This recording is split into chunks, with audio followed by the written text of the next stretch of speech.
Now we're going to be taking a look at our DC motor unit. We can see our DC motor unit is at the bottom. It has a sensor on the back, and we have wires that are running underneath the main DC motor, and they go up towards our feed step motor area. There is a bracket attached to our feed step motor area, and these wires are held on by a white zip tie. Before we do anything, we always want to check the tension on the belt. We can see here that we have about 7 millimeters of deflection.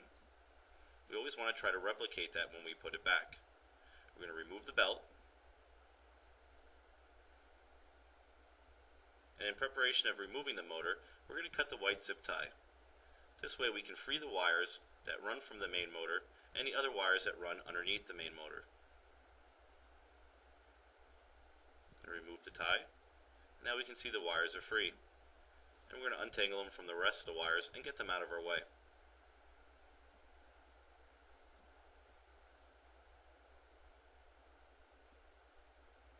We can see that the motor wire is free, and there's two other wires that are running underneath from our machine socket unit.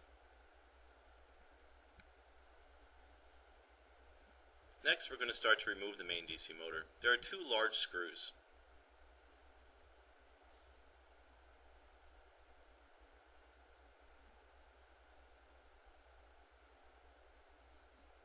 One reason you might have to replace the motor is if you get an LO message on the screen. LO, or low, could mean that the machine is jamming up or that there is something wrong with the motor, that it does not have enough power to turn the rest of the machine. So once we remove the two screws, we can start to remove the motor. Please make sure to remember that the other two wires run underneath the main motor. Now that we've removed the motor, we can inspect it. We can check out the pulley on the front of the motor to make sure it is not damaged. Usually you can feel too if it's turning rough that you know the motor is bad. Also check out the sensor in the back. Make sure there is no threads, wires, or anything that could be getting in the way of it.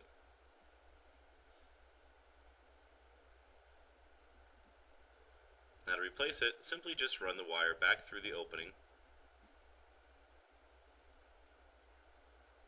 Place the motor in. Make sure the two wires coming from your machine socket unit are underneath the motor.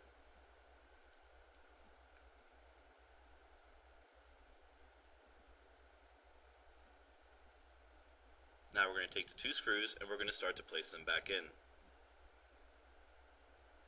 However, we are not going to tighten the screws all the way. We want the motor to be somewhat loose in the machine. This way, when we put the motor belt back on, we will have some slack in it, and then we can adjust the proper tension of the motor belt.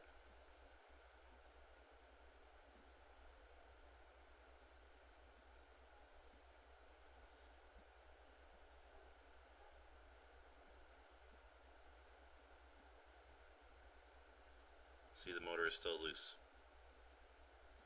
Now we can take the motor belt, wrap it around the pulley of the motor, and bring it up towards the belt wheel. We can see that we have lots of slack on it. If I hold it tight to it, it takes it away. But if we push the motor up, we can see we have lots of slack. If we push it down, we can see that we've taken the slack away. Once we screw it all the way in, we get a proper reading. See, there may be a little too tight. So we loosen it back up, and we're going to move it up slightly. You can see moved it up too much, way too much slack, and we just gently start to lower it.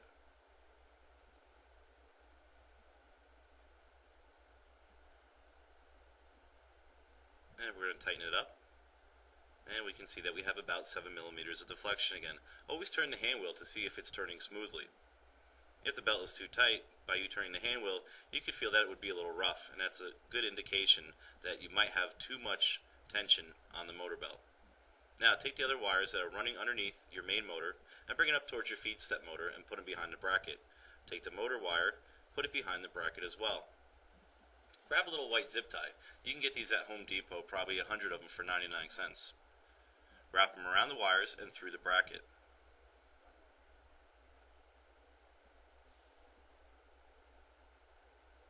Now you secure the zip tie nicely.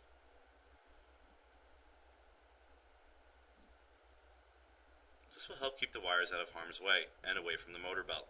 If it goes too close, it could saw through the wire and poof, you get smoke and you'd blow up the machine. and cut the excess. You can see the zip tie is nice and all the wires are held in nicely. Check the motor belt and turn the hand wheel again.